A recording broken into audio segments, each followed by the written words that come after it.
Hello and welcome to the old Fliers. Albany in Western Australia is the site of the Cheynes Beach Whaling Company, a popular tourist destination for many. You can visit their museum and inspect the Cheynes 4 whaling ship.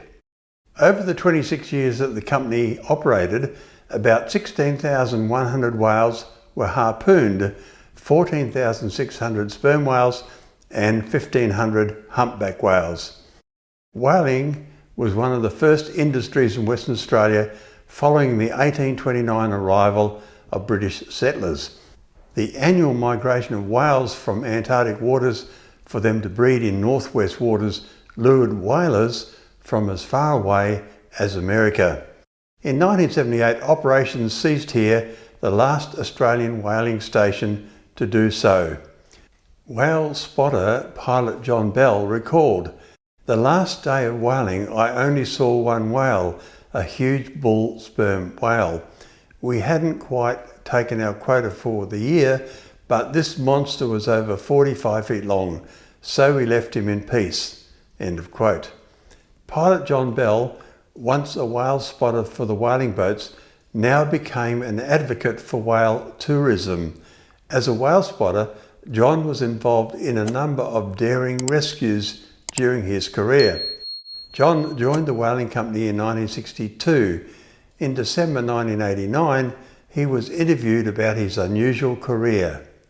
John, could you outline what you did as the aerial spotter? Well, basically, of course, it was to find whales for the ships to catch, but that was only just a small part of it. That was the easy bit. Most days you could fly out and providing there were whales around, I mean they weren't there every day because they're moving through the area, but providing there were whales around, it was relatively easy to find them, depending on the conditions of course on the day. But after that it was a matter of observing them before the ships got to them and looking through them to pick out the most suitable. You might have as many as several hundred whales around in the day, but because we were subject to a number of restrictions like minimum sizes and we couldn't take cows with calves, and in later years there was even a maximum size in the breeding season to leave the big breeding bulls alone, and so on. It wasn't just a matter of finding whales, telling the ship and then going home, as a lot of people thought. It was a matter of observing them, picking out the suitable ones, and eventually, of course, the company operated 3 ships, so it was a matter of also coordinating virtually the 3 ships to best advantage. For instance, if there was only one big suitable whale, well, you had to decide which ship, and of course that presented problems. You had to be pretty diplomatic at times. So that was basically it, finding suitable whales and directing the ships to them. But then the real job began, and that was that from the air quite often you could see the whales under the water, because they tended to, when they were being chased, just drop down below the surface and take off as quickly as they could and twist and turn in an endeavour to lose the ship. So most of them you could see from the air, so obviously by means of radio you could tell the ship what the whale was doing, where it was going, and that made them a heck of a lot easier to catch. So the aircraft was part of the catching process, not just the finding. And also there was a third stage which was just as important as the first 2, and that was after the whales were caught, because they were so big and heavy and they had to be towed by the ships. They couldn't tow them and still have enough speed to catch any more. So as they were caught, they were pumped firstly with a bit of compressed air to stop them sinking, because when they were shot they were about neutral buoyancy, some would float, some would slowly sink. So just a bit of compressed air to keep them up. Then marker flags were put in them, and in later years radio buoys attached, and then they were cast adrift. So that later in the day, usually mid to late afternoon, the ships would have to go back and collect up the ones that they'd already taken and cast adrift. And some days that might be as many as 8, 10, 12 whales. So that was no easy task, because they were a lot harder to find just lying dead in the water than when they were in the group, swimming along, splashing, blowing and sort of showing up in the sun. So that was probably the trickiest part, was finding those whales at the end of the day and once again guiding the ships to them to collect them up to bring them in. John, did you fly alone? Yes, most times. The pilot was also the spotter for economy, and really there was no reason to have a second person. Of course, we occasionally took company personnel and very odd occasions the public, but it wasn't generally encouraged for obvious reasons, insurance purposes, safety. And the other thing, of course, you might be out for as much as 6 hours and doing steep turns for half that time at least. And there weren't too many people we found that could endure it. Enjoy it anyway. Well, both. John, what height did you fly?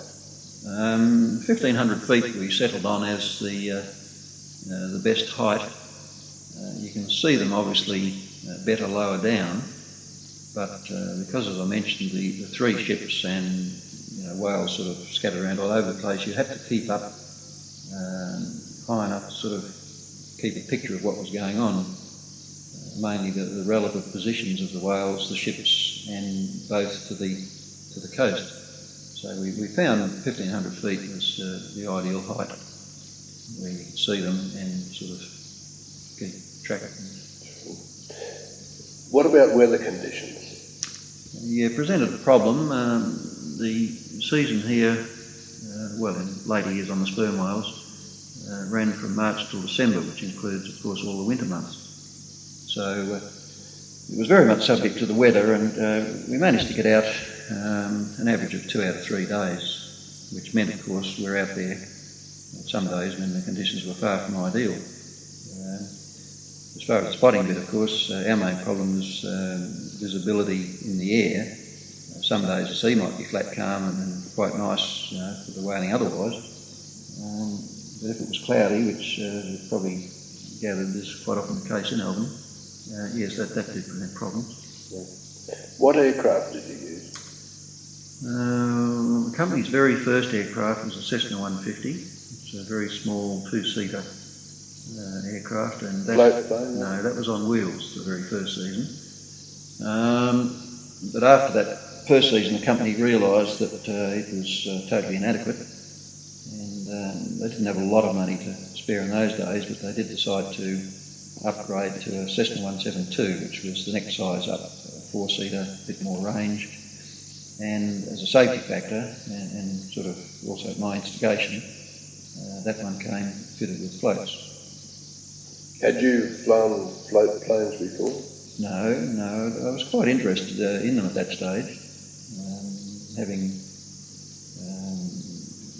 I went to school at Perth Boys, sort of gone to swimming lessons at Crawley Bay and watched the Catalinas coming and going, and that's probably what sort of triggered my interest in aircraft and waterborne aircraft in particular. So it just sort of happened by coincidence that the seaplane was ideal for the job.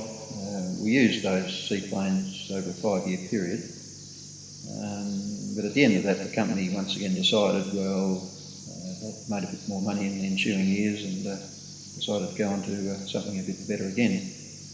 So after 5 years of the float planes, which were a little bit slow, and also the endurance wasn't really enough, we went on then to Cessna 337 aircraft, which it's a twin-engine aircraft, but not your normal twin. It has one engine in the front and one in the back, pushing with a twin tail arrangement.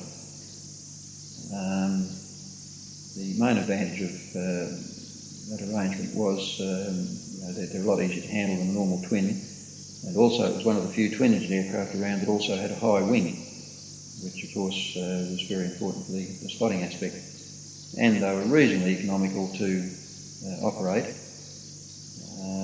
Ordinarily they use more fuel than the smaller single-engine aircraft, but once we got out to the spotting grounds, we were able to throttle back to minimum settings and save fuel, and therefore stretch out the endurance to as much as around 8 hours. So it was a much more flexible aircraft for the job. It meant you could get out there a lot quicker, throttle back and then stay out a lot longer. And it didn't overall cost all that much more to operate than the smaller seaplane. And you stayed with that aircraft then until Through until the company finished in 1978. The company used to do trade their aircraft every 2 years because of the high number of hours, flying hours involved. It meant then we were getting sort of new aircraft and having a lot less problems with maintenance, because at that time we didn't have an aircraft engineer in Albany.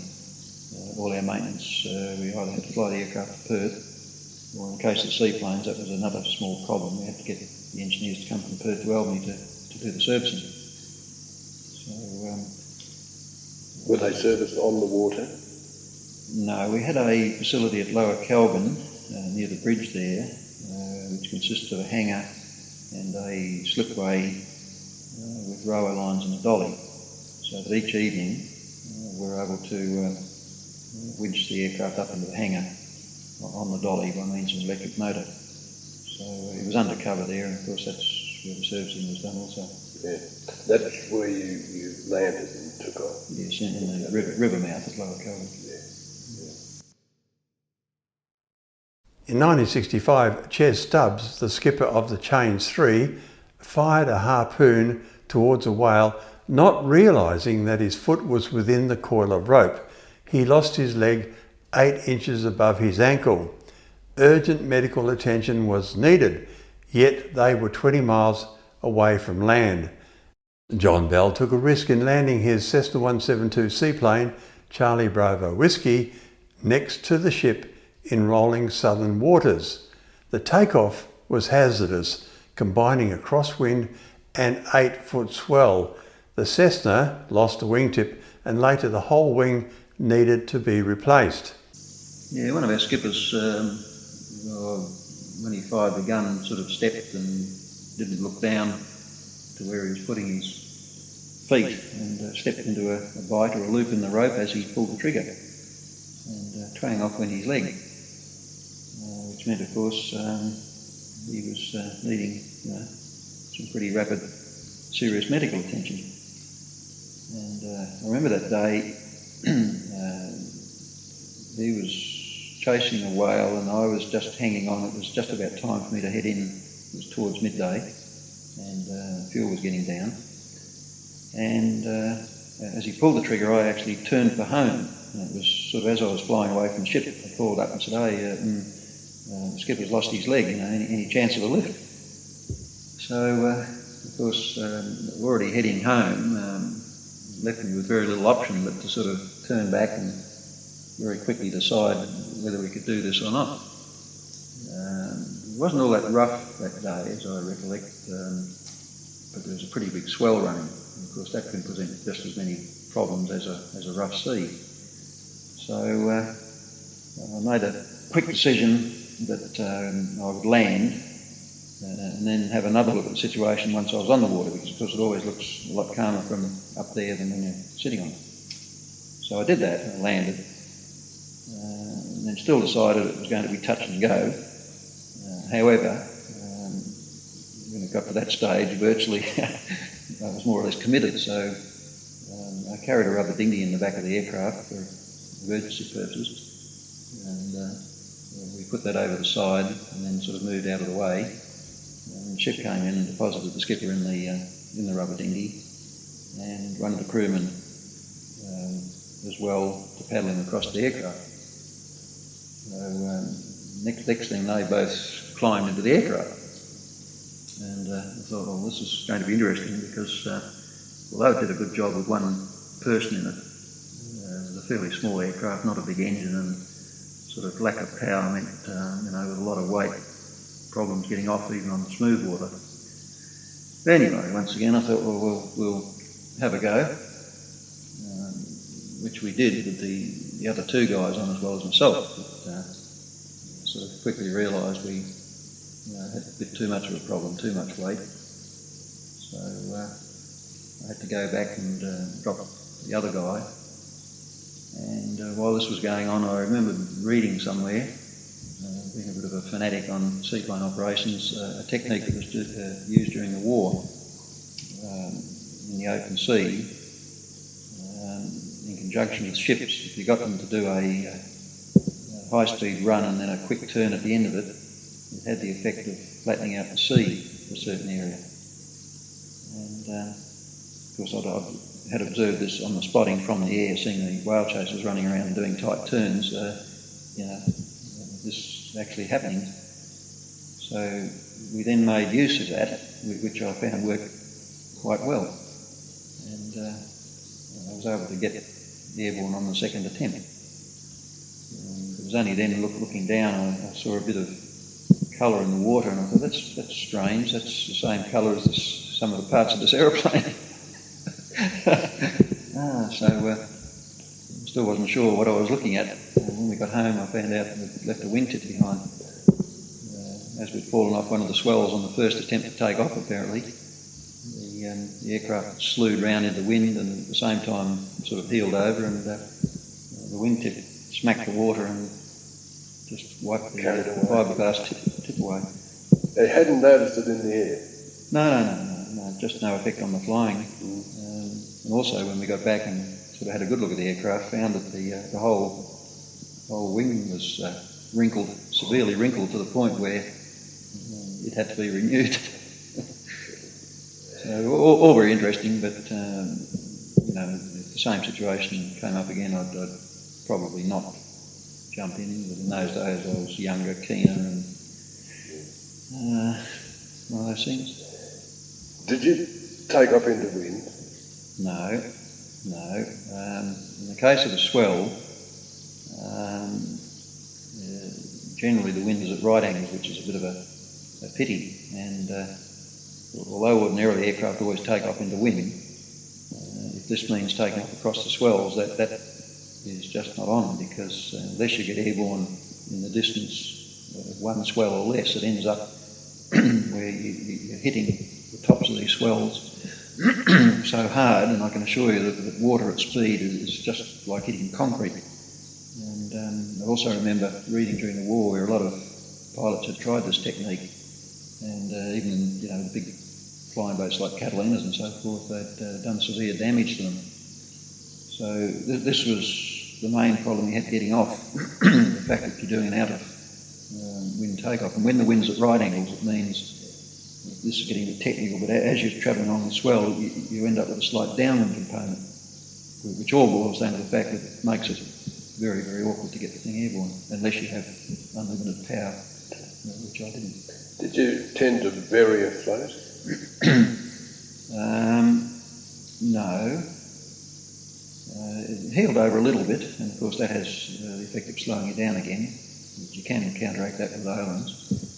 But the main problem is the swells were so big that as I throttled off on the first attempt after I'd abandoned it, the aircraft then sort of, a seaplane on the water without power just becomes like a weather vane. The first thing that happens is you swing into wind. So that meant we sort of went from the top of the swell and just fell down into the trough. And as it slewed around, as I mentioned, the wingtip hit the water with such force that it took the tip off and wrinkled the whole wing. You're probably very lucky. Very, very lucky. In hindsight, it was putting not only his life at risk a second time, but my own. But as I say, it's one of those things that's easy enough to look back at in hindsight and say that, well, probably you shouldn't have done it. Did you realise that the man you put off couldn't swim? Not at the time, no. How did he step into the dinghy, or what happened? I can't remember precisely, but I probably would have sort of nudged it was a rubber dinghy, quite safe to nudge with the float, so he probably would have just stepped straight from the aircraft into the dinghy. Yeah, he was a very brave man also, because of the fact that when you're catching whales, you can imagine the sharks come from far and wide. And of course, same thing in his case. It was only later that he stopped and thought, well, heck, there could have been some big sharks swimming around, which there probably were. Yeah. When you got back to Albany, where did you land? At Emu Point. On the radio we had arranged to have an ambulance and a doctor waiting. And Emu Point was sort of on the way in and a good deal closer to the hospital. So the doctor and the ambulance were waiting at Emu Point. which was quite a suitable place to land. So we offloaded in there and then flew on to the base at Albany. Did you run into the beach?